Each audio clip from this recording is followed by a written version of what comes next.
Islam bukan hanya permukaan, ia juga memiliki ketinggian dan kedalaman. Permukaan saja tidak cukup. Permukaan diperlukan sebagai pijakan awal atau pijakan dasar, sedangkan di atasnya ada ketinggian, di dasarnya ada kedalaman.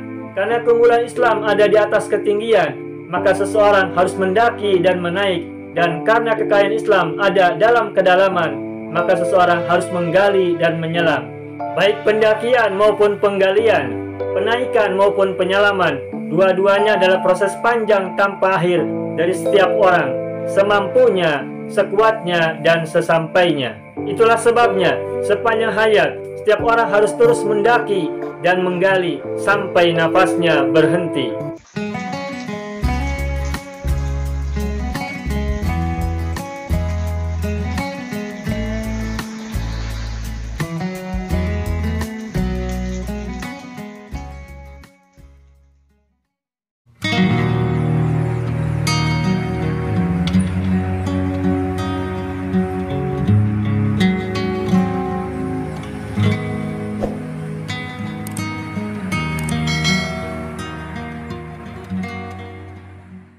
Bismillahirrahmanirrahim.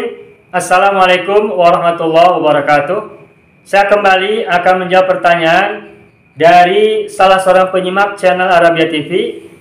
Kali ini pertanyaannya disampaikan oleh Bapak Ash Ansori. Bapak Ash Ansori. Pertanyaan bisa dilihat di salah satu komentar pada video tentang bahasan perbedaan i'rab dan makna ja'alana dengan ja'alna.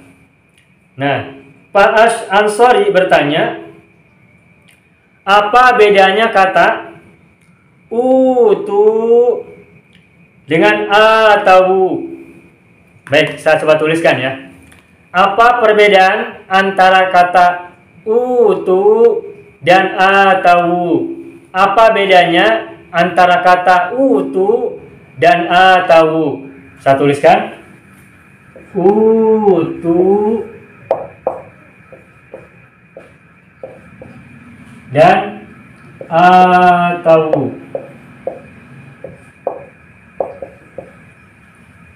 Baik. Pertanyaan dari Pak Ash Ansori ini adalah bahasan tentang ilmu sharaf atau tasrif. Beliau bertanya tentang perbedaan antara utu dan atawu. Nah, silakan lihat ya. Pertama, baik utu maupun atawu ini dua-duanya adalah sigot fi'il madhi. Utu fi'il madhi, atawu juga fi'il madhi. Dan baik utu maupun atawu dua-duanya domirnya adalah hum. Domirnya adalah hum. Cirinya hum bisa dilihat, ini ada wawu jamaah. Wawu yang menunjukkan domir jama' atau hum, yakni wawu sukun di akhir. Utu ada wawu mati diikuti oleh alif, atau ada wawu mati diikuti oleh alif. Nah, ini disebut dengan wawul jamaah. Wawu yang menjadi ciri jama', wawu al jamaah. Jadi utu dan atawu domirnya sama-sama hum. Nah, berarti kalau kita ingin mengetahui asal kedua kata ini, dua-duanya sama-sama domir hum, maka untuk mengetahui asalnya, kita kembalikan keduanya ini ke asalnya dulu, yakni domir huwa. Nah, lalu pertanyaannya, apa domir huwa dari kata utu dan apa domir huwa dari kata atawu? Nah, silakan lihat. Utu kalau kita kembalikan ke domir huwa adalah utia. Utia. Sedangkan atawu kalau kita kembalikan ke domir huwa menjadi ata. Ata. Dan ata ini aslinya adalah begini. Ata. Ata. Ini baik utia maupun ata, dua-duanya merupakan fi'il mazid, fi'il yang sudah terkenai tambahan atau imbuhan. Apa mujaradnya? baik utia maupun ata, mujarodnya adalah ata. Ata, mujarodnya adalah ata. Terus ditambahkan sebelum fa'ilnya berupa hamzah. Ata, lalu sebelum fa'ilnya ditambahkan hamzah menjadi begini. Ata. Ada dua hamzah. Nah, yang pertama adalah ziyadah, tambahan sebagai salah satu bentuk mazid. Sedangkan hamzah yang kedua adalah fa'il. Ini hamzahnya asli ya. Ini yang disebut dengan bina mahmuz. Dan kan huruf hamzahnya ada di fa'il, maka disebut dengan mahmuz fa. Fi'il yang ada hamzahnya dan hamzahnya ada di awal atau di fa'il, sehingga dinamakan dengan mahmuz fa. Nah, baik. Mujarodnya adalah ata, terus ditambahkan hamzah sebelum fa'il, maka menjadi a'ta. Nah, belum selesai. Lalu hamzah yang kedua ini dijadikan pemanjang bagi hamzah sebelumnya. Karena hamzah dan hamzah ini identik alif dengan alif. Sehingga alif yang kedua ini difungsikan sebagai pemanjang harakat fathah sebelumnya. Dan karena dua huruf ini sama-sama hamzah atau sama-sama alif, maka semula a'ta menjadi ata.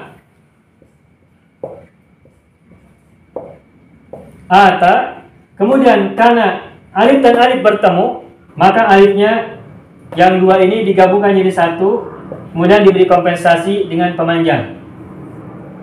Tanda pemanjang yang berdiri ini ditambah dengan alif, sehingga menjadi ata. Inilah yang dalam tajwid disebut dengan mad badal. Mad pemanjang yang merupakan badal atau pengganti dari alif yang diubah menjadi pemanjang. Itu ya.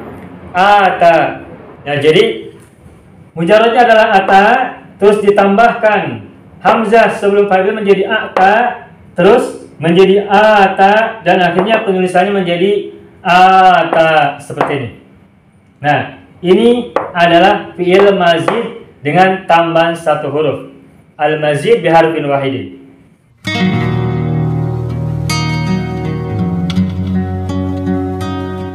Mau kuasai bahasa Arab? Gabung Sekolah Arab Digital. Mau kuasai bahasa Arab? Gabung Sekolah Arab Digital.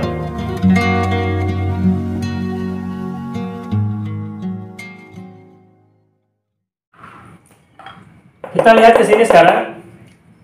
Ata tadi semula adalah ata, terus akhirnya menjadi ata, diubah menjadi harokat pemanjang ya. Ini menjadi mad badal. Nah, ata ini adalah dhamir huwa.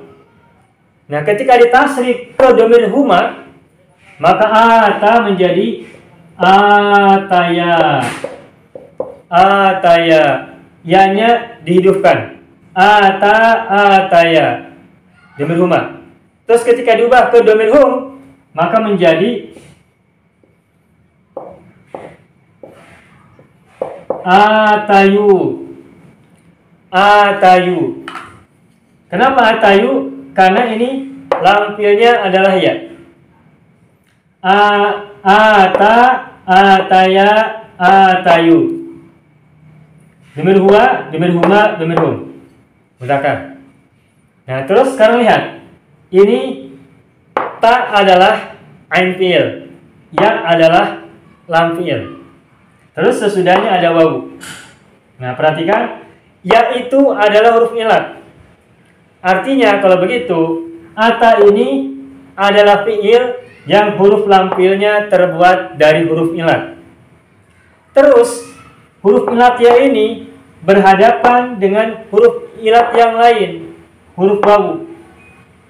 Nah, karena ada dua huruf ilat berdekatan atau bertemu, iltiqa'u harfai al-illati, bertemunya dua huruf ilat, maka huruf ilat yang pertama harus dibuang. Sehingga semula adalah atayu, kemudian huruf ilat yang pertama, yakni lam fi'ilnya, dibuang sehingga menjadi atau. semula adalah atayu, terus huruf ilat yang pertama yakni huruf ya, lam fiilnya dibuang maka menjadi atau. Ata domir huwa, domir humanya adalah ataya, lalu domir humnya adalah atayu semulanya, atayu awalnya, kemudian diubah menjadi atau. Nah, terus tadi pertanyaan dari Pak As Ansori, apa bedanya sama atau? Nah, ketahuilah atau ini sebenarnya bukan atau, yang betul adalah atau. Nah, tapi mungkin kita pernah dengar ada yang baca atau, itu sebenarnya untuk memudahkan pelafalan. Atau. Jadi sebenarnya bukan atau, tapi atau. Atau. Tapi kita juga pernah mendengar atau dibaca atau. Nah, ketahuilah atau dibaca atau kalau diwasol dengan alif lam sesudahnya. Misalnya lihat, atau misalnya ditambahkan dengan kata az-zakah atau az-zakata. Nah, ini ada wawu sukun. Wawu sukun bertemu dengan alif lam. Ketika ada sukun bertemu dengan alif lam, maka sukunnya dihidupkan. Dan untuk kata atau, penghidupan sukunnya menjadi doma, sehingga bacanya menjadi atau zakata. Nah, sehingga pengucapan atau ini sebenarnya ini adalah untuk memudahkan pengucapan. Sedangkan penulisan aslinya adalah seperti ini. Wawunya cuma satu. Atau. Bukan atau seperti ini, bukan, tetapi adalah atau. Akan tetapi ketika wawu sukun ini disambung dengan alif lam yang datang sesudahnya, maka sukunnya dibaca hidup dan penghidupan sukunnya dengan harokat dhammah, bukan fathah, bukan kasroh, sehingga atau menjadi atau zakata. Ini untuk kata atau sesungguhnya aslinya adalah atau. Jadi atau ini adalah domir hum dari kata ata. Nah, ata ini adalah fi'il maklum, fi'il yang bermakna aktif. Nah, dari kata ata kita ubah ke bentuk majhul pasif, maka ata menjadi utia. Utia. Ata mendatangkan, utia didatangkan. Utia. Nah, utia domir huwa ketika diubah atau ditasrif ke domir huma, maka menjadi utia. Utia, utia. Nah, ketika domir hum, maka menjadi utu. Nah, seperti itu. Nanti sekarang udah ketemu. Utia, utia, utu, huwa, huma, hum. Sehingga kalau ditanya apa perbedaan utu dengan atau, perbedaannya adalah utu adalah fi'il majhul, fi'il yang bermakna pasif. Sedangkan atau adalah fi'il maklum, fi'il madhi maklum, fi'il yang bermakna aktif. Utu adalah fi'il madhi majhul, fi'il yang bermakna pasif, dan atau adalah fi'il madhi yang berbentuk maklum, fi'il maklum yang bermakna aktif. Utu mereka dianugerahi atau mereka diberikan. Sedangkan atau mereka memberikan. Kalau majhul berarti pasif diberikan, kalau maklum berarti aktif, menerjemahkannya menjadi memberikan. Seperti itu.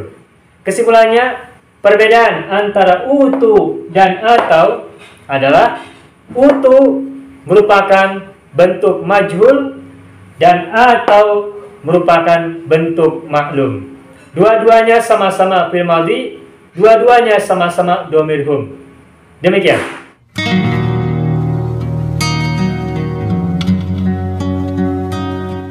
Mau kuasai bahasa Arab? Gabung Sekolah Arab Digital. Mau kuasai bahasa Arab? Gabung Sekolah Arab Digital.